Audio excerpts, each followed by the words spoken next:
Hello കുട്ടികളെ, welcome to my channel. Arithmetic സീക്വൻസിലെ 5 important questions ആണ് ഇന്നത്തെ വീഡിയോയിൽ. First question, consider the arithmetic sequence 5, 9, 13.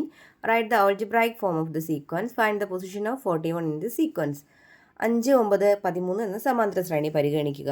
ഈ ശ്രേണിയുടെ ബീജഗണിത വാചകം എഴുതുക. അതാണ് ആദ്യത്തെ ക്വസ്റ്റ്യൻ. ബീജഗണിത വാചകം അഥവാ ഓൾജിബ്രൈക് ഫോമിൻ്റെ ഇക്വേഷൻ എന്താ? xn equals x1 plus n-1 into D. ഇനി നമ്മൾ വേറൊരു ഇക്വേഷനും കൂടി പഠിച്ചിട്ടുണ്ടാക്കാം. ഓറിട്ട് നമുക്ക് വേറൊരു ഇക്വേഷനും കൂടിയുണ്ട്. xn equals dn plus f minus D. ഇതിൽ ഈ രണ്ട് ഇക്വേഷനും ഈക്വൽ തന്നെയാണ്. ഏതിട്ട് ചെയ്താലും നമുക്ക് xn എഴുതാൻ സാധിക്കും. ഓൾജിബ്രൈക് ഫോം എഴുതാം. ഇതിൽ രണ്ടിലും നമുക്ക് x1 എന്ന് പറഞ്ഞാൽ എന്താ? ഫസ്റ്റ് ടൈം ആണ്. ഫസ്റ്റ് ടൈം എന്താ? സീക്വൻസിൻ്റെ 5. xn അല്ലെങ്കിൽ f എന്ന് പറഞ്ഞാൽ എന്ത് തന്നെയാണ്? 5 തന്നെയാണ്. ഇനി കോമൺ ഡിഫറൻസ് d എന്ന് പറയുന്നത് പൊതുവ്യത്യാസം എത്രയാണ്? 9 നിന്ന് 5 മൈനസ് ചെയ്യുക. 9 മൈനസ് 5 ഈക്വൽസ് 4. ഇനി നമുക്ക് xn കണ്ടുപിടിക്കാനായി ഫോർമുലയിലേക്ക് ഇട്ട് കൊടുക്കാം. ഏത് ഫോർമുല വേണോ? ഞാനിപ്പോൾ ഇവിടെ ഒന്നാമത്തെ ഫോർമുലയിലാണ് ഇടുന്നത്. x1ൻ്റെ വില എത്രയാണ്? 5 പ്ലസ് n-1. ഡിയുടെ വാല്യൂ എത്രയാണ്? 4. 5 പ്ലസ് 4 ഈ ബ്രാക്കറ്റിനുള്ളിലോട്ട് കയറി മൾട്ടിപ്ലൈ ചെയ്താൽ 4 into n 4n minus 4 into 1 4. First നമുക്ക് 4n എഴുതാം. 5ൽ നിന്ന് 4 മൈനസ് ചെയ്താൽ എത്രയാണ്? 1 പ്ലസ് 1. അപ്പോൾ xn അല്ലെങ്കിൽ ഓൾജിബ്രൈക് ഇക്വേഷൻ അല്ലെങ്കിൽ നമുക്ക് ബീജഗണിത വാചകം എത്രയാണ്? 4n plus 1. ഇനി ബി ക്വസ്റ്റ്യൻ എന്ന് പറഞ്ഞത് 41 എന്ന പദത്തിൻ്റെ ശ്രേണിയിലെ സ്ഥാനം കാണാനാണ്. ശ്രേണിയിലെ സ്ഥാനം കാണാനായിട്ട് നമുക്ക് 41നെ xn ആയിട്ട് എടുക്കാം. xn 41 ആയിട്ട് എടുക്കാം. നമ്മൾ ഇപ്പോൾ xnൻ്റെ ഇക്വേഷൻ കണ്ടുപിടിച്ചല്ലോ. xnൻ്റെ ജനറൽ ഫോം എന്താ? 4n പ്ലസ് 1 ആണ്. അപ്പോൾ 4n പ്ലസ് 1 ഈക്വൽ ടു 41 എന്ന് കൊടുക്കാം. ഇവിടെ 1 ഈക്വൽ സൈനിന് റൈറ്റ് സൈഡിൽ കൊണ്ടുപോയാൽ 41 മൈനസ് 1 ആകും. 4n equals 41 minus 1. 41 മൈനസ് 1 എത്രയാ? 40.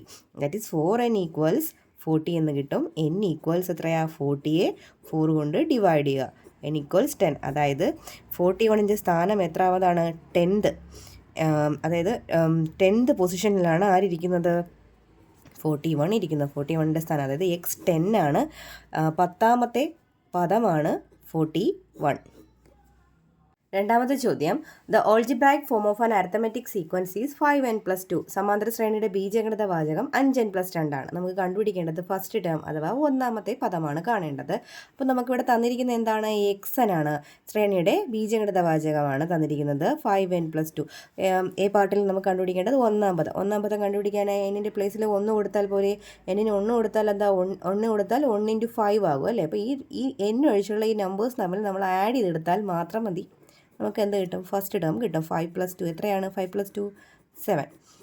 ഇനി രണ്ടാമത്തെ ചോദ്യം എന്ന് പറയുന്നത് കോമൺ ഡിഫറൻസ് അഥവാ പൊതുവ്യത്യാസം കാണാൻ എന്നിൻ്റെ കൂടെ കിടക്കുന്ന നമ്പർ, എന്നിൻ്റെ കൂടെയുള്ള നമ്പർ നോക്കുക. അതെത്രയാണ്? 5. അതിന് സൈൻ ഉണ്ടെങ്കിൽ സൈൻ ചേർത്തെടുക്കണം. ഇപ്പോൾ ഇവിടെ പ്ലസ് ആണ്. അപ്പോൾ കോമൺ ഡിഫറൻസ് എത്രയാണ്? 5 ആണ് കോമൺ ഡിഫറൻസ് അഥവാ പൊതുവ്യത്യാസം. ഇനി സി ക്വസ്റ്റ്യൻ, 152 ഈ ടേം ഈ ഒരു ശ്രേണിയിലെ ടേം ആകുമോ എന്നാണ് ചോദിക്കുന്നത്. 152 ഈ ശ്രേണിയുടെ പദമാകുമോ? അതിന് നമുക്ക് xn ഈക്വൽസ് 152 ആയിട്ട് എടുക്കാം. xnൻ്റെ ഫോർമുല ഇവിടെ നമുക്ക് എത്ര തന്നേക്കുന്നത്? 5n പ്ലസ് 2 ആണ് 152. അപ്പോൾ 2 ഈക്വൽസ് n അപ്പുറം കൊണ്ടുപോയി മൈനസ് ചെയ്യാം. 152 മൈനസ് 2. 5n ഈക്വൽസ് 152 മൈനസ് 2 എത്രയാണ്? 150. 5n equals 150. n equal 150 divided by 5. എത്രയാണ്? 150 ഡിവൈഡ് ബൈ 5 എത്രയാ? 30. അതായത് 30ാമത്തെ പദമാണ് 152 അല്ലേ? അതായത് 152 ഈ ശ്രേണിയുടെ ഒരു ടേം ആണ്, പദം ആകുന്നു. മൂന്നാമത്തെ ചോദ്യം, ഫൈൻഡ് ദ ഫോളോയിങ് സംസ്. താഴെ തന്നിരിക്കുന്നവയുടെ തുക കാണുക. ഒന്നാമതായിട്ട് തന്നിരിക്കുന്നത് നമുക്ക് 1 പ്ലസ് 2 പ്ലസ് എക്സെട്ര പ്ലസ് 50 ആണ്. അതായത് ആദ്യത്തെ 50 സംഖ്യകളുടെ തുക അല്ലേ? ആദ്യത്തെ എണ്ണൽ സംഖ്യകളുടെ തുക കണ്ടുപിടിക്കുന്നത് എങ്ങനെയാണ്? നമ്മൾ കണ്ടുപിടിക്കുന്നത് എങ്ങനെയാണ്? n ഇൻറ്റു n പ്ലസ് 1/2 എന്ന് പറയുന്ന ഫോർമുല ഉപയോഗിച്ചുകൊണ്ടാണ് ആദ്യത്തെ n പദങ്ങളുടെ തുക കണ്ടുപിടിക്കുന്നത്. ഇവിടെ n എത്രയാണ്? n 50 ആണ് അല്ലേ? അത് തുടർച്ചയായിട്ടുള്ള എണ്ണൽ സംഖ്യകളായിരിക്കണം. അപ്പോൾ ഇവിടെ n-ന് പകരം നമുക്ക് 50 കൊടുത്തു കഴിഞ്ഞാൽ 50 ഇൻറ്റു 50 പ്ലസ് 1 ഭാഗം 2 ചെയ്യാം. ഈ 2ഉം 50ഉം കൂടെ ക്യാൻസൽ ചെയ്താൽ 50 ഭാഗം 2 എത്ര? 25. 25 ഇൻറ്റു 50 പ്ലസ് 1 എത്രയാണ്? 51. ഇവ രണ്ടും കൂടി മൾട്ടിപ്ലൈ ചെയ്യുമ്പോൾ നമുക്ക് ആൻസർ 1275 എന്ന് കിട്ടും. ഇനി നമുക്ക് ബി പാർട്ടായിട്ട് ചെയ്യേണ്ട ക്വസ്റ്റ്യൻ എന്താണ്? 2 plus 4 plus 6 plus etcetera plus 100 ഇവയുടെ സമ്മാണ്. ഇവിടെ നോക്കിയാൽ നമുക്ക് തുടർച്ചയായിട്ടുള്ള എണ്ണൽ സംഖ്യകളല്ല, ഇവ ഇരട്ട സംഖ്യകളാണ്, ഈവൻ നമ്പേഴ്സാണ് അല്ലേ. ഇവയെ നമുക്ക് തുടർച്ചയായിട്ടുള്ള എണ്ണൽ സംഖ്യകൾ എങ്ങനെയാക്കാം? ഇതിലെല്ലാം നോക്കിയാൽ നമുക്ക് കാണാം ഒരു 2 കോമൺ ഇല്ലേ, 2ൻ്റെ മൾട്ടിപ്പിൾസ് അല്ലേ. അപ്പോൾ 2 കോമൺ എടുത്ത് കഴിഞ്ഞാൽ 2 2 കോമൺ എടുത്താൽ 1 കിട്ടും, 4 2 കോമൺ എടുത്താൽ 2 കിട്ടും, 6 2 കോമൺ എടുത്താൽ 3 പ്ലസ് എക്സെട്രാ 100 2 കോമൺ എടുത്താലോ 50 കിട്ടും. അപ്പോൾ പൊതുവായിട്ട് 2 എടുത്തു കഴിഞ്ഞാൽ നമുക്ക് ഇങ്ങനെയാണ് കിട്ടുന്നത്. ഇതല്ലേ നമ്മൾ തൊട്ട് മുൻപേ ചെയ്ത് വെച്ചിരിക്കുന്ന സം എന്ന് പറഞ്ഞാൽ. അപ്പോൾ ഈ സമ്മിന് പകരം നമുക്ക് 1275 എന്ന് പറയുന്ന വാല്യൂ കൊടുക്കാം. അപ്പോൾ നമുക്ക് ഈ രണ്ട് നമ്പറും കൂടി മൾട്ടിപ്ലൈ ചെയ്താൽ എത്രയാണ്? 2550. ഇനി സി പാർട്ടായി കണ്ടുപിടിക്കേണ്ടത് 5 + 7 + 9 + എക്സെട്ര + 103 ഇതിൻ്റെ സമ്മാണ്. ഇവിടെ നോക്കിയാൽ നമുക്ക് കോമൺ ആയിട്ട് എടുക്കാനൊന്നും നമ്പറൊന്നും ഇല്ല. പക്ഷേ തൊട്ട് മുമ്പുള്ള സീക്വൻസ് ശ്രേണി നോക്കിയേ 2 + 4 അപ്പോൾ 2ൻ്റെ കൂടെ 3 ആഡ് ചെയ്താൽ 5 കിട്ടും, 4നോടൊപ്പം 3 ആഡ് ചെയ്താൽ 7 കിട്ടും, 6നോടൊപ്പം 3 ആഡ് ചെയ്താൽ 9 കിട്ടും, 100നോടൊപ്പം 3 ആഡ് ചെയ്താൽ 103 കിട്ടും. അതായത് തൊട്ട് മുമ്പുള്ള സീക്വൻസിനോടൊപ്പം 3 ആഡ് ചെയ്ത് കിട്ടിയ സീക്വൻസ് ആണ് സി പാർട്ടിലെ സീക്വൻസ്. അപ്പോൾ നമുക്ക് 5നെ എങ്ങനെ എഴുതാം? 2 + 3 അല്ലേ. 7നെ എങ്ങനെ എഴുതാം? 4 + 3. 9നെ എങ്ങനെ എഴുതാം? 6 + 3 എക്സെട്രാ. 103 എങ്ങനെ എഴുതാം? 100 + 3 അല്ലേ. അപ്പോൾ നമുക്ക് ആദ്യമുള്ള എല്ലാ നമ്പേഴ്സും നോക്കിക്കഴിഞ്ഞാൽ നമുക്ക് തൊട്ട് മുമ്പ് കിട്ടിയ സീക്വൻസ് അല്ലേ 2 + 4 + 6 + എക്സെട്രാ + 100 പ്ലസ് എക്സെട്ര. പിന്നെ നമുക്ക് ബാക്കിയുള്ളത് ആരാ? ഓരോ 3കളാണ്. 3 + 3 + 3 പ്ലസ് എക്സെട്ര. എത്ര 3 കാണും? നമ്മുടെ ആദ്യത്തെ നമ്പേഴ്സ് എത്ര ടൈം ആയിരുന്നു? 50 ടൈംസ് അല്ലേ. അപ്പോൾ 50 ടൈംസ് ആണ് ഈ 3കൾ റിപ്പീറ്റ് ചെയ്യുന്നത്. 50 ടൈംസ് 3 റിപ്പീറ്റ് ചെയ്യുന്നു. ഇതിൻ്റെ സം നമ്മൾ കണ്ടുപിടിച്ചായിരുന്നല്ലോ. ഇതിൻ്റെ സം എത്രയാണ്? 2550 അല്ലേ. 3 എത്ര പ്രാവശ്യമായി ആഡ് ചെയ്ത് കൂട്ടി പോകുന്നത്? 50 പ്രാവശ്യം. അപ്പോൾ 50 × 3 ചെയ്താൽ ഇതിന് ആൻസർ ആയി. അപ്പോൾ 2550 പ്ലസ് 50 × 3 എത്രയാണ്? 150 equals 2700. Fourth question, write the sequence of all 3-digit numbers which leaves a remainder 3 on division by 7. 7 കൊണ്ട് ഹരിക്കുമ്പോൾ 3 ശിഷ്ടം വരുന്ന എല്ലാ മൂന്നക്ക സംഖ്യകളുടെയും ശ്രേണി എഴുതുക. ശ്രേണിയുടെ അവസാന പദം ലാസ്റ്റ് ടേം കൂടി എഴുതണം. അപ്പോൾ നമുക്ക് നോക്കിയാൽ 3 ഡിജിറ്റ് നമ്പർ സ്റ്റാർട്ട് ചെയ്യുന്നത് ഏതിലാണ്? മൂന്നക്ക സംഖ്യകൾ തുടങ്ങുന്ന ഏതിലാണ്? 100-ലാണല്ലേ തുടങ്ങുന്നത്. 100, 101, 102 ഇങ്ങനെയാണ് നമ്മുടെ മൂന്നക്ക സംഖ്യകൾ പോകുന്നത്. അത് അവസാനിക്കുന്ന എത്രയിലാണ്? 999. ഇതോടെ നമ്മുടെ മൂന്നക്ക സംഖ്യകൾ അവസാനിക്കും അല്ലേ. നമുക്ക് മൂന്നക്ക സംഖ്യകൾ 7 കൊണ്ട് ഹരിക്കുമ്പോൾ എന്ത് കിട്ടണം? ശിഷ്ടം കിട്ടണം. 3 ശിഷ്ടം കിട്ടണം. നമുക്ക് ജസ്റ്റ് ഒന്ന് നോക്കാം. 100നെ നമുക്ക് 7 കൊണ്ട് ഹരിച്ച് നോക്കിയാലോ. നമുക്ക് എത്രയാണ് ശിഷ്ടം കിട്ടുന്നത്? എത്രയാണ് റിമൈൻഡർ കിട്ടുന്നത്? 2 ആണ്. നമുക്ക് റിമൈൻഡർ വേണ്ടത് 2 ആണോ? 3 അല്ലേ. അപ്പോൾ അടുത്ത നമ്പർ ഏതാ? അപ്പോൾ 100 എന്തല്ല, ഈ നമ്മൾ ഉദ്ദേശിച്ച സീക്വൻസിൽ നമ്മൾ ഉദ്ദേശിച്ച ശ്രേണിയിൽ പെടുന്നതല്ല 100. അടുത്ത് നമുക്ക് 101നെ ചെക്ക് ചെയ്ത് നോക്കാം. 101നെ 7 വെച്ച് ഭാഗിച്ച് നോക്കിയാലോ.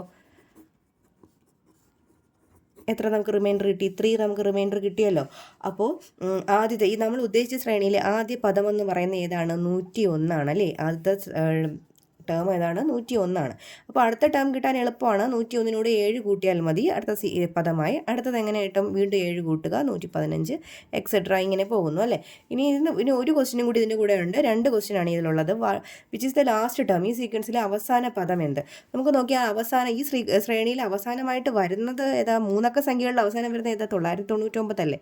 999. അതിനെ നമുക്ക് എന്ത് ചെയ്യാം? 7 കൊണ്ടൊന്ന് ഡിവൈഡ് ചെയ്ത് നോക്കാം.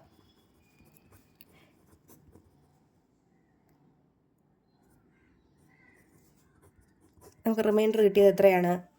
5 ആണ് നമുക്ക് റിമൈൻഡർ കിട്ടിയത്. 999 എടുത്തപ്പോൾ നോക്കാം. 999 എടുത്തപ്പോൾ നമുക്ക് 5 ആണ് റിമൈൻഡർ കിട്ടിയത്. 998 എടുക്കുമ്പോൾ റിമൈൻഡർ എത്ര കിട്ടും? 4. അങ്ങനെയാണെങ്കിൽ 997 എടുത്താൽ നമുക്ക് എത്ര കിട്ടും റിമൈൻഡർ? 3. അതായത് ഈ ശ്രേണിയിലെ 7 കൊണ്ട് ഹരിക്കുമ്പോൾ 3 ശിഷ്ടം കിട്ടുന്ന അവസാന പദം എത്രയാണ്? 997 ആണ്.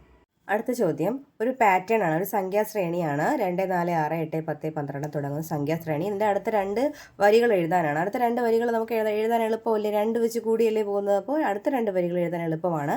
അതിനടുത്ത ക്വസ്റ്റ്യൻ എന്താണ്?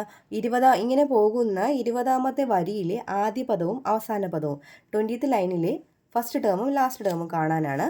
അത് ഞാനിതിൻ്റെ ശ്രേണി ഈ ഒരു പാറ്റേൺ ഒന്നുകൂടി എഴുതാം. 2, 4, 6, 8, 10, 12, 14, 16, 18. അടുത്ത എങ്ങനെയാണ് വരുന്നത്? അടുത്ത 20. അടുത്ത ലൈൻസ് എങ്ങനെയാണ് വരുന്നത്? 22, 24, 26, 28, 30. അടുത്ത ലൈൻ നിങ്ങൾ എഴുതുമല്ലോ.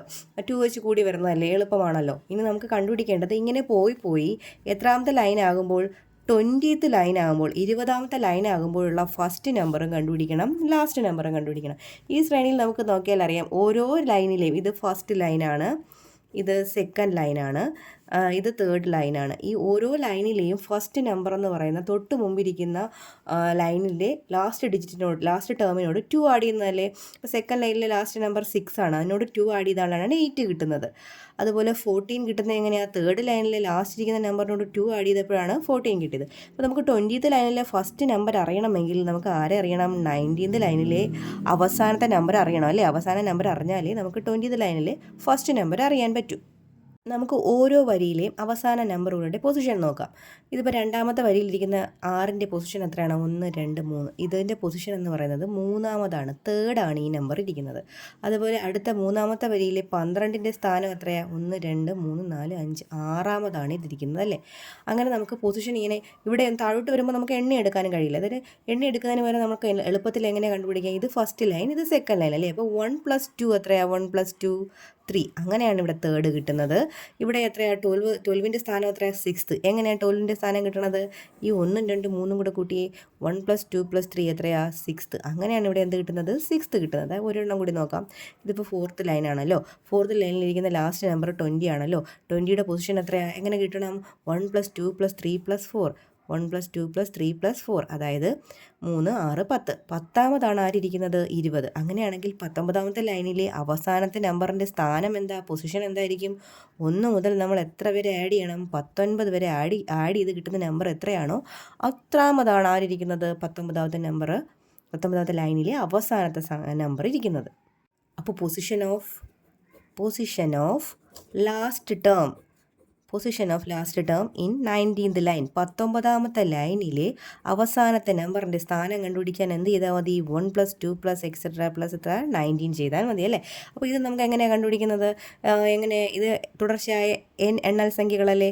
അപ്പോൾ n × n + 1/2 എന്ന് പറഞ്ഞ ഫോർമുല അപ്ലൈ ചെയ്യുക. 19 × 19 + 1 / 2.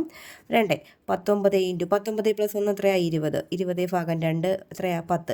10 × 19 190. അതായത് 190ാമതാണ് ഏത് നമ്പറിൻ്റെ പൊസിഷൻ?